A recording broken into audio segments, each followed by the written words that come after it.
Welcome to கதை கேட்கும் நேரம். நான் படித்த கதைகளில் எனக்கு பிடித்த கதைகளில் ஒன்று. ஒரு பள்ளி மாணவன் இருந்தான். நல்ல சுட்டி, கொஞ்சம் முரடு. அவனுக்கு எப்படியாச்சும் கிளாஸ் லீடர் ஆயிடணும் அப்படின்னு ரொம்ப நாள் ஆசை. ஆனால் ஸ்கூலில் அவனை யாருக்குமே பிடிக்காது.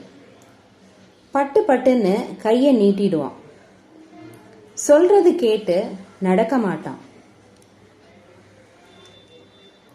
தனக்கு தான் எல்லாமே தெரியும்னு இருப்பான். ஆனா ஒண்ணு, வாத்தியார்களை கவர்றதுல கெட்டிக்காரன்.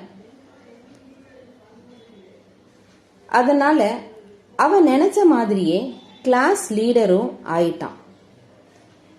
இவன் சொல்றதான் யாருமே கேட்க மாட்டாங்களே, அதனால இவனை யாருமே லீடரா ஏத்துக்கல. இவன் என்ன சொன்னாலும் பேசிக்கிட்டே இருந்தாங்க. ரொம்ப மனவேதனையோட அப்பா கிட்ட நடக்கிறத சொல்லி அழுதான். அப்பாவோ, சரி சரி, இதுக்கெல்லாம் அழலாமாடா அப்படின்னு சொன்னார்.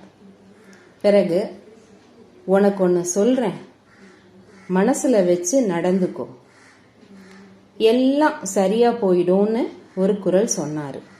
அந்த குரல் என்னன்னா,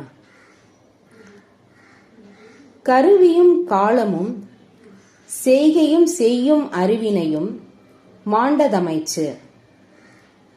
நாம எவ்வளவு பெரிய தலைவரா இருந்தாலும் எந்த முடிவை எடுக்கிறதுக்கு முன்னாடியும் சுத்தி இருக்க எல்லாரையும் அவங்க சூழ்நிலையும் புரிஞ்சு எடுக்கணும். நாம மற்றவங்க நலனை மதிச்சு அவர்கள் கருத்துக்கு மதிப்பு கொடுத்தாதான் மற்றவங்க நம்ம கருத்துக்கு மரியாதை கொடுத்து நம்மள தலைவரா ஏத்துப்பாங்க. மற்றவங்க நல்லா மதிச்சாதான் நாம தலைவர், இல்லாட்டி நாம ஒண்ணுமே இல்லை அப்படின்னு சொன்னாரு.